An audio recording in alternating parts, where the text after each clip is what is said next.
I'm Kelly, 28 years old, standing outside my grandfather's mansion on what should have been just another family gathering. The Uber driver just pulled away, leaving me alone with my racing thoughts. Through the massive bay window, I saw my grandfather Harold watching me, his expression shifting from curiosity to confusion. Then came the question that would change everything. Why take an Uber? Where's the SUV we gave you? I took a deep breath, knowing this moment had been 3 years in the making. Before I share what happened next, let me know where you're watching from. Please hit that like button and subscribe if family secrets and difficult choices resonate with your own story. The memory of my 25th birthday still feels like yesterday, even though 3 years have passed since that life-changing evening. The party my grandparents threw at their Winnetka estate was nothing short of spectacular. Crystal chandeliers cast dancing lights across the marble floors, while a string quartet played softly in the corner of the grand ballroom. My grandfather Harold had built his real estate empire from a single apartment building 40 years ago, and he never let anyone forget how hard he'd worked to give our family this lifestyle. That night, surrounded by family members dressed in their finest, I felt both proud and overwhelmed. My sister Jennifer stood near the champagne fountain, her perfect smile masking the competitive edge that had defined our relationship since childhood. My younger brother Marcus chatted with cousins near the French doors that opened to the garden, his easy laughter filling the spaces between conversations. My mother Eleanor glided through the crowd with practiced grace, ensuring every guest felt welcomed and important. As the clock struck 9, Grandfather Harold called for everyone's attention. His commanding voice carried across the room without effort, a skill he'd perfected through decades of boardroom negotiations. "Ladies and gentlemen," he began, his steel gray eyes finding mine across the crowd. "Tonight we celebrate not just Kelly's birthday, but her achievements. She's proven herself worthy of the Hamilton name." The crowd parted as he gestured for me to join him. My heels clicked against the marble as I made my way forward, aware of every eye following my movement. When I reached him, he placed a heavy hand on my shoulder, the weight of it both comforting and constraining. 25 years ago, my first granddaughter was born. He continued, his voice carrying a hint of emotion I rarely heard. Today, she works at one of Chicago's most promising marketing firms. She's showing the ambition and drive that built this family's legacy. And so it's time she had a vehicle that matches her station. The massive oak doors to the foyer opened, and there it sat. A black Range Rover, its paint gleaming under the chandelier light, a massive red bow perched on its hood. The room erupted in applause, but all I could hear was the blood rushing in my ears. $85,000 worth of luxury vehicle sat before me, a gift that felt more like a golden chain than a blessing. Jennifer's face tightened into a smile that didn't reach her eyes. She'd received a Mercedes for her 25th birthday, but it was a C-Class worth half of what now sat before me. Marcus whooped and ran to examine the car, his enthusiasm genuine and infectious. "This is insane, Kelly!" he shouted, already peering through the windows at the caramel leather interior. I forced myself to smile to play the part of the grateful granddaughter. "Thank you, grandfather." I managed my voice steady despite the turmoil inside. "This is incredibly generous." He pulled me into a rare embrace, whispering in my ear, "You've earned it. Don't let me down." The next few weeks passed in a blur of Instagram posts and envious comments. My coworkers at the marketing firm suddenly looked at me differently, their friendly chatter taking on an edge of deference I hadn't experienced before. The Range Rover announced my wealth before I ever opened my mouth, and I began to understand why grandfather valued appearances so highly. Every morning sliding into that driver's seat felt like putting on armor. The vehicle commanded respect on Chicago's busy streets, other drivers giving me space they wouldn't have offered my previous Honda Civic. The sound system enveloped me in crystal-clear music, the heated seats warming me through brutal February mornings, the heads-up display making me feel like I was piloting something from the future. But with every luxury feature I discovered, every admiring glance from strangers, the weight of expectation grew heavier. This wasn't just a car. It was a symbol of everything the Hamilton family represented. Success, power, superiority. And I was expected to live up to all of it. My social media exploded with attention. Friends from college who hadn't spoken to me in years suddenly wanted to catch up. Men who had previously ignored me started sliding into my DMs with invitations to dinner. The car had transformed me into someone worth knowing, someone worth pursuing, and the superficiality of it all made me sick. Yet I couldn't deny the intoxicating feeling of belonging to something greater. When I parked outside exclusive restaurants, valets treated me like royalty. When I drove to client meetings, potential accounts took me more seriously. The Range Rover opened doors that my talent alone hadn't managed to unlock, and I began to question whether my success was earned or purchased. 6 months after that birthday, everything changed with a simple coffee shop encounter. It was a rainy Tuesday morning, and I ducked into a small cafe on North Avenue to escape the downpour. The Range Rover sat outside its black paint glistening with raindrops, while I stood in line behind a man in a firefighter's uniform. He turned when I accidentally bumped his elbow reaching for my phone. "Sorry about that," I said, meeting the warmest brown eyes I'd ever seen. "No problem at all," he replied, his smile genuine and unguarded. "Crazy weather out there. You get caught in it." We started talking. And 45 minutes later, we were still sitting at a corner table. Our coffees growing cold as we discovered shared interests in hiking documentary films and terrible reality TV shows we'd never admit to watching publicly. David was his name, 30 years old, been with the Chicago Fire Department for 8 years. His stories about rescue calls had me laughing and gasping in equal measure.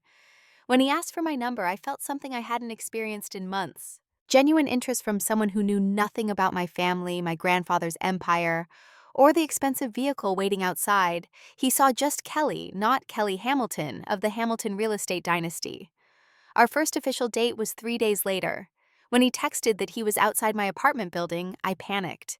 The Range Rover sat in my designated parking spot, impossible to miss.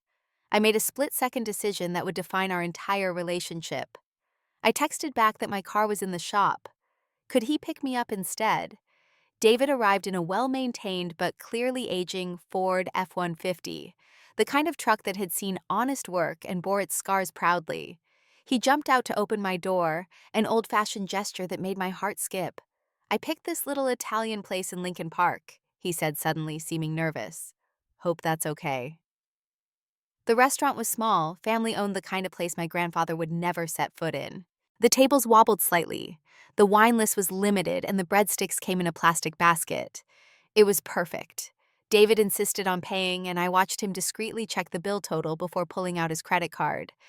The careful way he calculated the tip, making sure it was generous, but within his means, touched me more than any elaborate gesture could have. We dated throughout that summer and into fall. And with each passing week, my web of lies grew more complex. The Range Rover became a ghost in my life, driven only when I was certain David wouldn't see it. I told him I took public transportation for environmental reasons. When he noticed my designer purse, I claimed it was a gift from a wealthy client. The watch my grandmother had given me became a convincing knockoff I'd found online. David shared his dreams with the openness of someone who had nothing to hide. He wanted to start a community center in one of Chicago's underserved neighborhoods, a place where kids could learn sports, get homework help, and have a safe space after school. His eyes lit up when he talked about it, sketching plans on napkins, calculating costs on his phone's calculator app. The mortgage on his modest condo took most of his salary, but he saved every extra penny toward his dream. 3 months into our relationship, he met me at my apartment for the first time. I'd chosen the place specifically for its modesty, a one-bedroom in a decent but unremarkable building. I'd hidden anything that might hint at my true financial situation, storing designer clothes in the back of my closet, displaying books instead of the expensive art pieces grandmother had gifted me over the years. "This is nice," he said, looking around approvingly. "Feels homey, not like those sterile luxury places you see downtown." The irony cut deep. My grandfather owned 3 of those sterile luxury buildings downtown. As fall turned to winter, David began talking about the future. He'd hold my hand while we walked through Lincoln Park, painting pictures of the life we could build together. Nothing fancy, he'd say, just something real and honest. Maybe a house in one of the older neighborhoods, couple of kids, Sunday dinners with both our families. The mention of families made my stomach clench. He'd introduced me to his parents after 4 months, a warm couple, who lived in a brick bungalow in Jefferson Park. His father worked construction, his mother was a school nurse. They welcomed me with the kind of genuine warmth that money couldn't buy. And I left their home feeling like a fraud. When David proposed on our 1 year anniversary, he did it at the coffee shop where we'd met. He got down on one knee right there beside our usual table, offering a simple solitaire that I knew must have cost him months of savings. The entire cafe erupted in applause when I said yes, and in that moment I felt both elated and terrified. I had agreed to marry a man who didn't know who I really was. The weight of my deception pressed down on me as he slipped the ring onto my finger, its modest sparkle more beautiful to me than any of the ostentatious jewelry locked in my apartment's hidden safe. "We need to plan an engagement party," David said weeks later, scrolling through his phone. "My parents are dying to meet your family. When can we set something up?" I made excuse after excuse. My parents were traveling, my grandfather was dealing with a business crisis, my grandmother wasn't feeling well. David accepted each explanation with understanding, never pushing, never questioning why my family seemed so persistently unavailable. But I knew the truth couldn't stay buried forever. Every day I didn't tell him felt like another brick in the wall between us, and I could feel the weight of it threatening to crush everything we'd built together. The inevitable happened on an ordinary Thursday afternoon. I'd been careless, gotten comfortable in my deception. After a client meeting downtown, I'd driven the Range Rover to grab lunch planning to park it back in my building's garage before David got off his shift. But fate had other plans. I was stopped at a red light on Michigan Avenue when I heard the knock on my passenger window. My blood froze as I turned to see David standing there, his expression cycling through confusion, recognition, and something that looked terrifyingly like betrayal. He didn't say anything, just stood there staring at me through the glass. The light turned green, cars behind me began honking, but I couldn't move. Finally, I pulled over into a loading zone, my hands shaking as I put the car in park. David appeared at my driver's side window. I rolled it down, unable to meet his eyes. "Kelly, whose car is this?" His voice was quiet, controlled in the way that meant he was holding back a storm of emotions. "It's mine," I whispered. The silence stretched between us like a chasm. When I finally looked up, the hurt in his eyes made me want to disappear. "What else haven't you told me?" The question came out broken, disappointed rather than angry, which somehow made it worse. "We need to talk," I said. "Not here. Please." We met at his apartment an hour later. I'd never seen David truly upset before, and watching him pace his small living room while I sat frozen on his couch was agony. He didn't yell, didn't rage, he just looked at me like I was a stranger. So I told him everything. About the Hamilton real estate empire, about the trust fund I'd had since birth, about the Winnetka mansion, the family compound in Lake Forest, the expectation that I'd marry someone from what grandfather called our social sphere. I told him about hiding it all because I wanted him to love me, not for my money or connections. David listened without interrupting, his face growing more distant with each revelation. When I finished, he sat down across from me, not beside me, like he always did. "You thought so little of me," he said finally. "You thought I'd what? Only want you for your money, that I'd be intimidated, or worse, that I'd become some gold digger." "No," I protested, reaching for his hand. He pulled away. "I was scared of losing you. I wanted something real, something that wasn't about the Hamilton name or wealth. With you, I could just be Kelly." "But you weren't just Kelly," he countered. "You were Kelly who lied every single day. Kelly who made me feel guilty about not being able to take you to nicer places. Kelly who let me spend my savings on an engagement ring when you have jewelry worth more than my annual salary sitting in a safe somewhere." The engagement ring sat between us like an accusation. I'd watched him save for it, sacrifice for it, pride himself on being able to provide it. Now that gesture felt tainted by my deception. "I love you," I said, tears streaming down my face. "That's the only thing that matters." "Is it?" David stood up, running his hands through his hair. "How can I trust anything now? How do I know what's real and what's another performance? Were you ever going to tell me after we were married? After we had kids? When exactly was I going to be deemed worthy of the truth? I had no good answer.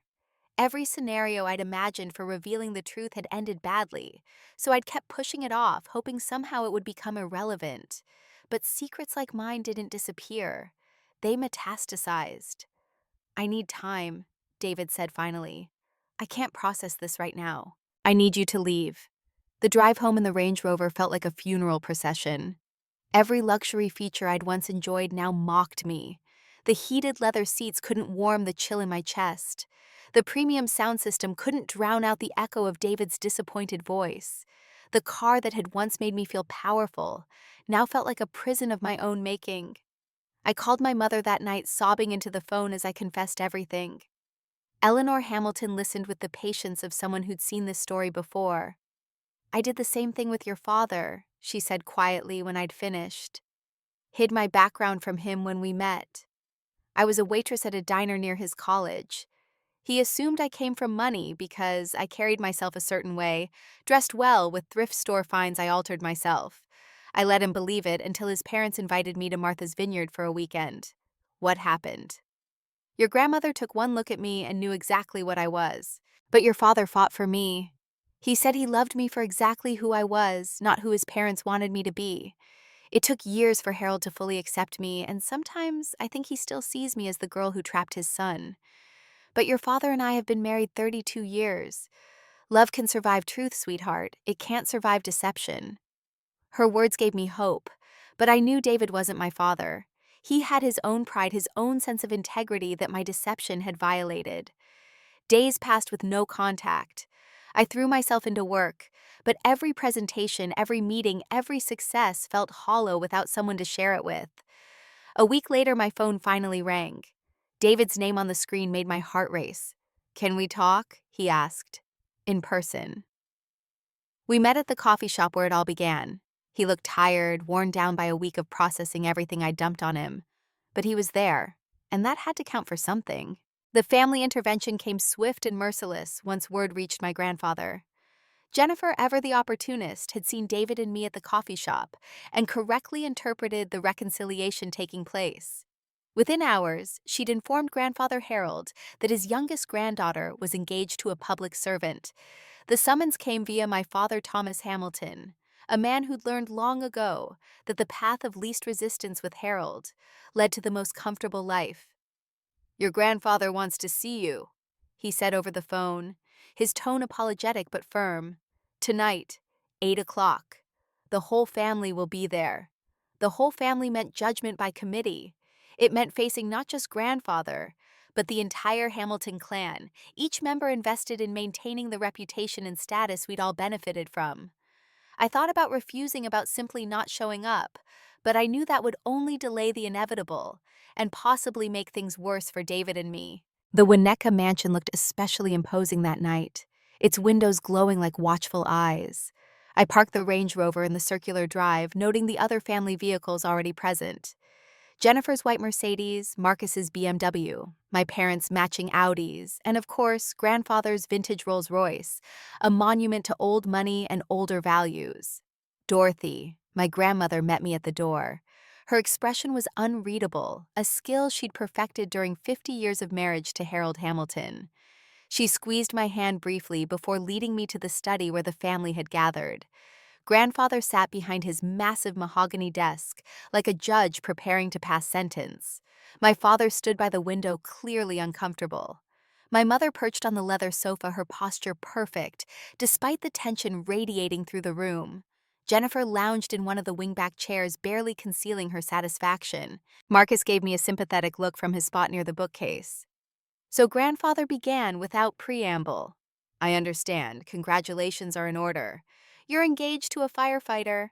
The way he said firefighter made it sound like a contagious disease. "His name is David," I said, standing straighter. "He's a good man who serves the city, saves lives, and wants to make a difference in the community." "How noble," Jennifer interjected, examining her manicured nails. "And what's his 5-year financial plan?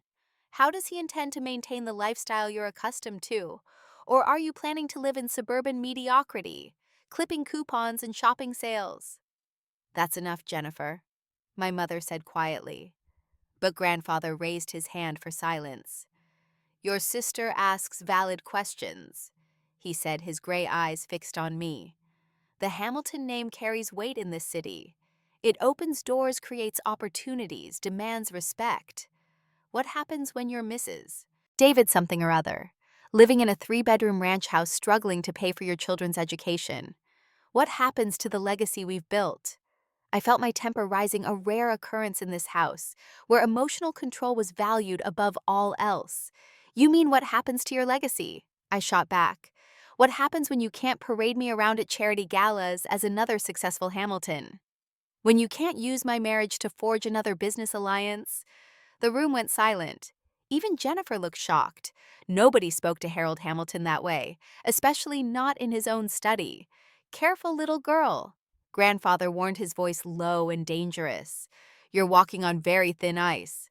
I'm 28 years old, I replied, my voice shaking but determined. I'm not a little girl anymore. I'm a woman who's fallen in love with someone who sees me as more than just a Hamilton heir. David doesn't care about the money or the connections. He cares about me. Marcus stepped forward slightly, a gesture of support that didn't go unnoticed. Maybe that's not such a bad thing, he offered quietly. Maybe love matters more than mergers. Grandfather's gaze shifted to my brother, disappointment etched in every line of his face. I expected better from you, Marcus. You understand what's at stake here. Do I? Marcus countered, surprising everyone, including himself. Because from where I stand, Kelly's the only one of us who's actually happy. Jennifer's husband treats her like an accessory. My girlfriend is more interested in my trust fund than me. But Kelly found someone real. Isn't that worth something? It's worth nothing if it destroys everything I've built. Grandfather thundered, standing up behind his desk. I came to this country with nothing. I built this empire through sweat and sacrifice. I'll be damned if I watch it crumble because my granddaughter wants to play house with some working-class hero. My grandmother finally spoke, her voice cutting through the tension like a blade. Harold, you seem to have forgotten that I was a seamstress when we met. My father drove a taxi. Were we not working class? That was different, grandfather muttered, but his conviction wavered. How? Grandmother pressed. Because it was your choice. Because you were the one crossing social lines instead of your granddaughter. Or have you rewritten history so many times you actually believe you were born into privilege? The silence that followed was deafening. I'd never heard my grandmother challenge him so directly, especially not in front of the family. She stood up, moving to stand beside me. Kelly has the right to choose her own path, she continued. Just as you did. Just as Thomas did when he married Eleanor, despite your initial objections. Love isn't a business transaction, Harold. It never has been, no matter how much you try to make it one. If she marries this firefighter, grandfather said coldly, she forfeits her trust fund. She'll receive no support from the Hamilton estate. She'll be cut off from the family resources. Is that clear enough for everyone? The ultimatum hung in the air like a guillotine blade. Jennifer smirked, assuming I'd never give up the wealth and privilege. My parents exchanged worried glances. Marcus shook his head in disgust. I looked at each of them, these people bound to me by blood and money, and realized how little either connection meant without genuine affection. Then I looked at my grandmother, who gave me the slightest nod of encouragement. Crystal clear, I said, meeting grandfather's gaze steadily. I choose David. I choose love. Keep your money. Keep your connections. Keep your empire. I'll build my own life, one based on honesty and genuine partnership, instead of transactions and appearances. I turned and walked out of the study, out of the mansion, possibly out of the family entirely.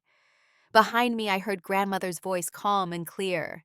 If you force her to choose Harold, you've already lost her. The Range Rover had never felt less like mine as I drove away from Winnetka that night. It was just another chain binding me to a life I no longer wanted. By the time I reached David's apartment, I'd made my decision. He opened the door before I could knock, having seen me pull up from his window. His face showed concern, knowing where I'd been.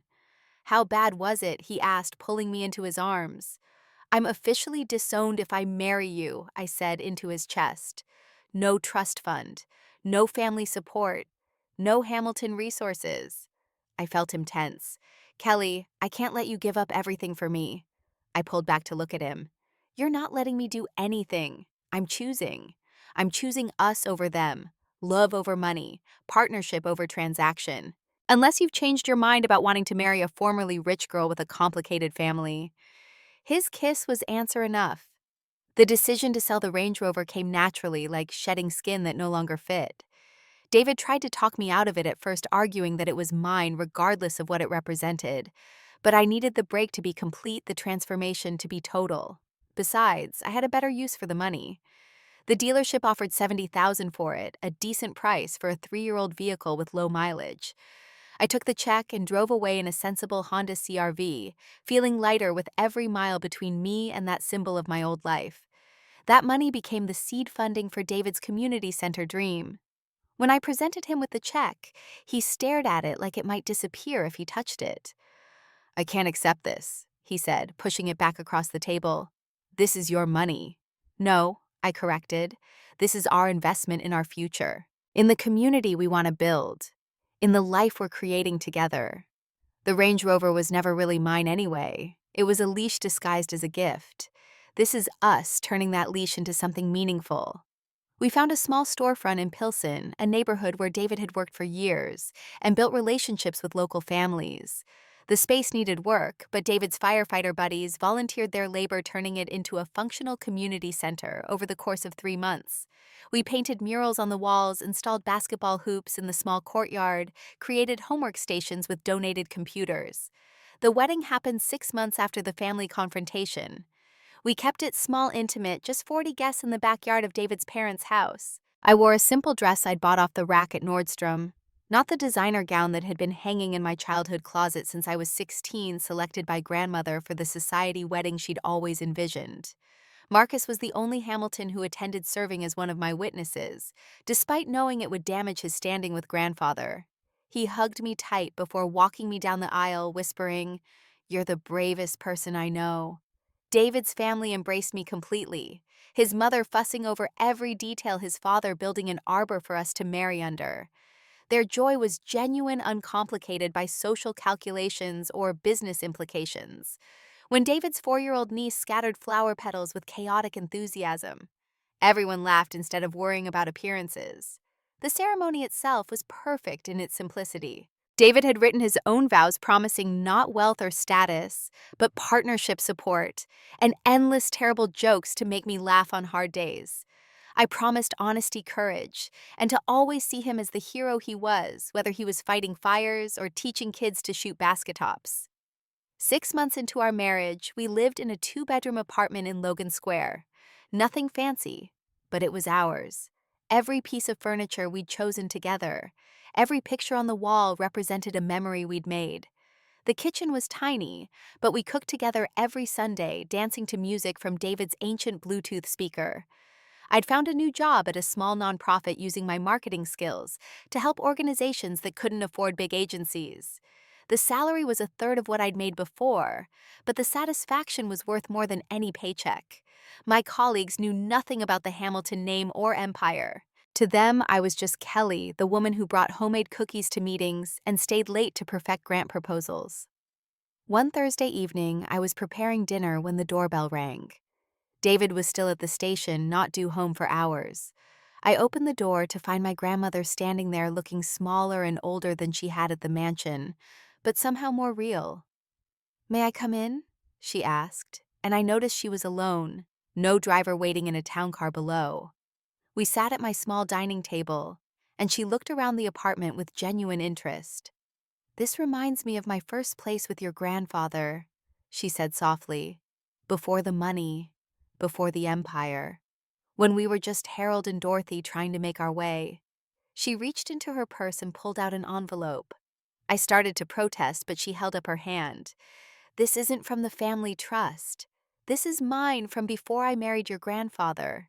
Money I saved for my seamstress work that I never told him about. I want you to have it for when you start your own family." "I can't take this," I said, but she pressed the envelope into my hands. You can and you will, she said firmly. Consider it one woman supporting another in choosing her own path. Your grandfather will come around eventually. He's stubborn, but he's not stupid. He sees what's happening to Jennifer's marriage, the cracks already showing after just 2 years. He sees Marcus drifting, unable to find his purpose beyond the family business. And then he hears about you happy and thriving without the Hamilton safety net. It's making him think. Does he know you're here? I asked. She smiled, the mischievous expression making her look decades younger. What he doesn't know won't hurt him. But I'll tell him eventually when the time is right. For now, just know that not everyone in the family has abandoned you. Some of us understand that love is worth more than all the money in those Hamilton accounts. After she left, I found $20,000 in the envelope along with a note for my brave granddaughter, who reminds me of the girl I used to be. Use this to build something beautiful. David and I put the money into savings, our future children fund, we called it. It felt like a blessing from the past, from the woman my grandmother had been before she became a Hamilton, and a promise that our choices weren't wrong, just different. A year into our marriage, I discovered I was pregnant. I'd suspected for a week, but wanted to be sure before telling David. The 3 positive tests lined up on our bathroom counter made it definitive. I waited for him to come home from his shift, nervous and excited in equal measure. When he walked through the door, tired and smelling of smoke from a kitchen fire call, I handed him a gift box. He looked confused, checking his phone. Did I forget an anniversary?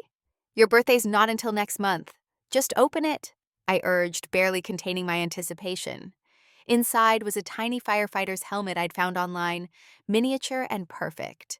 David stared at it for a long moment, then looked at me with dawning comprehension. Are you serious? Are we really? I nodded, tears already flowing. 8 weeks along. Our baby will be here by Christmas. David swept me into his arms, spinning me around our small living room, both of us laughing and crying simultaneously. We spent the rest of the night planning, dreaming, choosing names, and arguing playfully about nursery colors.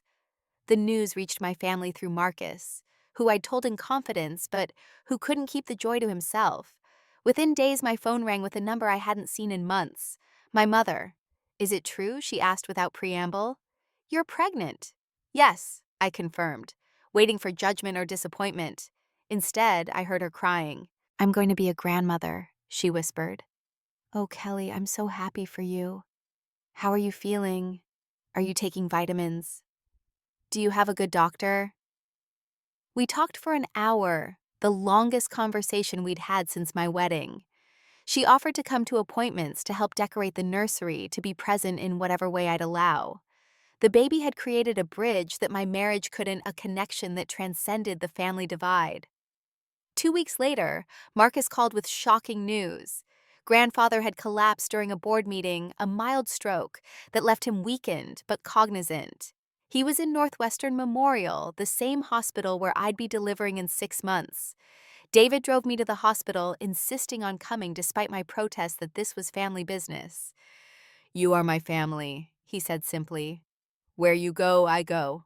The private room was filled with flowers and Hamilton relatives. Jennifer stood by the window texting furiously, probably managing the PR crisis of the patriarch's illness. My parents huddled near the door, speaking in hushed tones. Marcus jumped up when he saw me, relief flooding his face. Grandfather looked smaller in the hospital bed, the mighty Harold Hamilton reduced to mortal proportions. His eyes found mine across the room, and something shifted in his expression. Not quite warmth, but perhaps a softening of the perpetual judgment. Kelly, he said, his voice weaker than I'd ever heard it. You came. You're my grandfather, I replied simply. Strokes don't change DNA. He attempted a laugh that became a cough. Dorothy, my grandmother materialized at my elbow, having been hidden in the room's shadows. Harold has something to say, she announced, her tone suggesting this wasn't optional. The room fell silent. Grandfather struggled to sit up straighter, his pride battling with his physical weakness. I've been reconsidering some positions, he said carefully, each word seemingly painful to produce. Perhaps I've been too rigid in my thinking about family and legacy. Jennifer's head snapped up from her phone. Marcus moved closer to the bed. My parents exchanged shocked glances. Marcus tells me you're expecting. Grandfather continued, his eyes never leaving mine. My first great-grandchild. Second, actually, Jennifer interjected. Robert and I are also expecting. The announcement landed like a bomb. Her husband Robert wasn't even in the room, their marriage so strained he couldn't be bothered to visit his hospitalized grandfather-in-law. Yet here was Jennifer pregnant and trying to reclaim her position as the favored grandchild. Grandfather absorbed this information with a slow nod. Two great-grandchildren, then. The family continues regardless of my approval or disapproval. David stepped forward, extending his hand. Mr. Hamilton, I'm David. I want you to know that your granddaughter and our child will never want for anything important.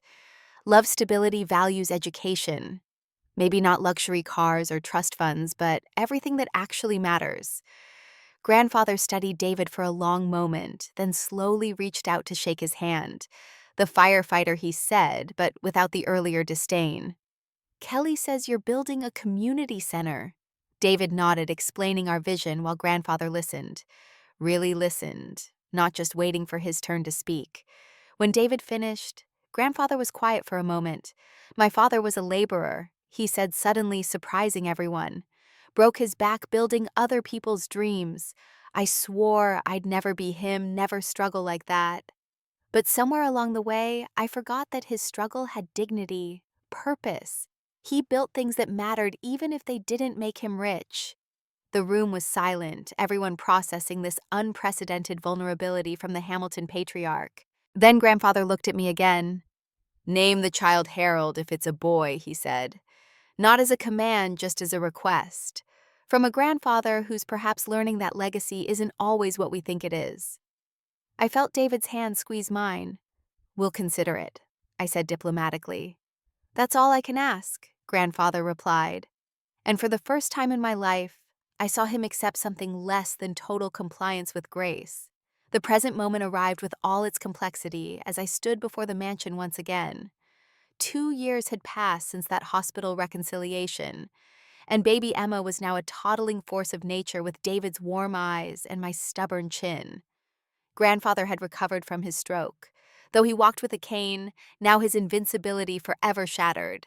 The family gatherings had resumed 6 months ago, tentative affairs, where David and I occupied a strange middle ground. Not fully welcomed back into the fold, but no longer exiled. Emma had become the bridge, her existence softening even the hardest Hamilton hearts.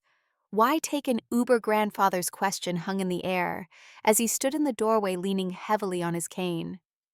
Where's the SUV we gave you? I took a breath, feeling the weight of 3 years lifting as I prepared to tell the truth.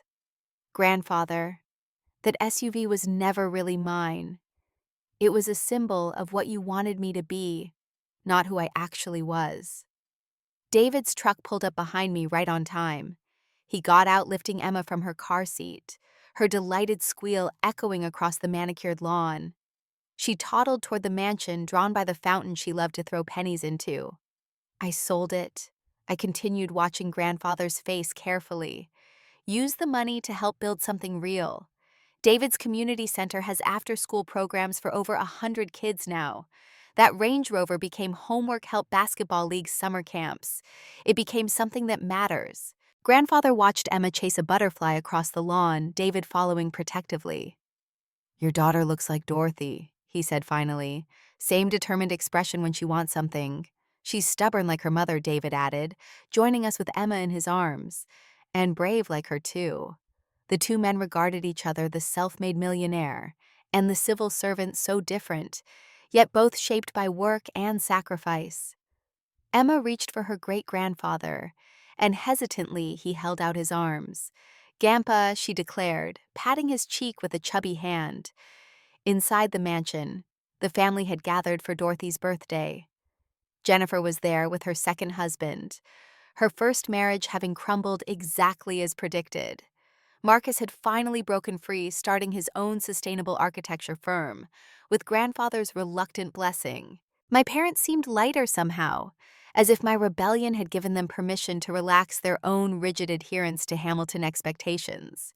During dinner, Grandfather clinked his glass for attention. "I have an announcement," he said, his voice carrying its old authority despite his physical frailty. "I've decided to establish a charitable foundation. The Hamilton Family Trust will dedicate 50% of its resources to community development, education, and social services." Everyone stared in shock. Jennifer looked like she'd swallowed a lemon. "Kelly and David's work inspired this decision," he continued. "They've shown me that true legacy isn't just about accumulating wealth, but about using it to lift others. The foundation's first grant will go to expanding their community center into 3 additional neighborhoods." David nearly choked on his water. "Mr. Hamilton, we can't accept you can and you will," Grandfather interrupted, sounding remarkably like Dorothy.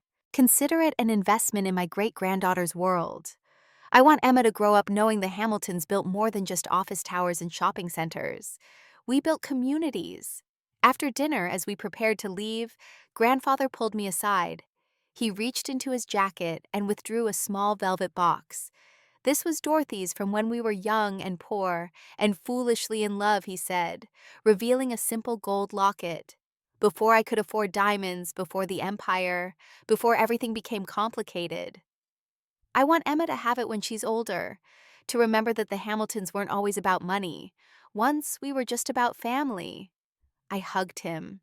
Then this man who'd caused so much pain in his rigid pursuit of legacy, but who was finally learning that love couldn't be leveraged like real estate. Driving home in David's truck, Emma asleep in her car seat, I reflected on the journey. The Range Rover had been sold. The trust fund relinquished the Hamilton name, no longer my defining feature. In their place, I'd found something infinitely more valuable. David reached over and took my hand. "No regrets?" he asked, knowing the answer but needing to hear it. "None," I replied, meaning it completely. "We built this life ourselves. Every struggle, every triumph, every small moment of joy. It's ours in a way that inherited wealth never could be." That night, after Emma was asleep, we sat on our small balcony looking out over the city. The Hamilton office towers glittered in the distance, monuments to my grandfather's ambition. But here in our modest apartment, with David's arms around me and our daughter safe in her room, I had everything I'd ever truly wanted. The call to action feels natural here at the end of this journey. If you've ever had to choose between family expectations and personal happiness, I'd love to hear your story in the comments. How did you find the courage to forge your own path? What did you sacrifice and what did you gain? Please take a moment to like this video if it resonated with you. Subscribe for more stories about choosing love over convention, and share this with someone who might need encouragement to follow their own heart. Thank you for joining me on this journey of discovering that the greatest inheritance isn't money or property or prestigious names. It's the courage to live authentically, the wisdom to choose love over wealth, and the strength to build something meaningful from nothing but determination and partnership. Until next time, remember that your worth isn't determined by your bank account or your family name, but by the love you give and the lives you touch along the way.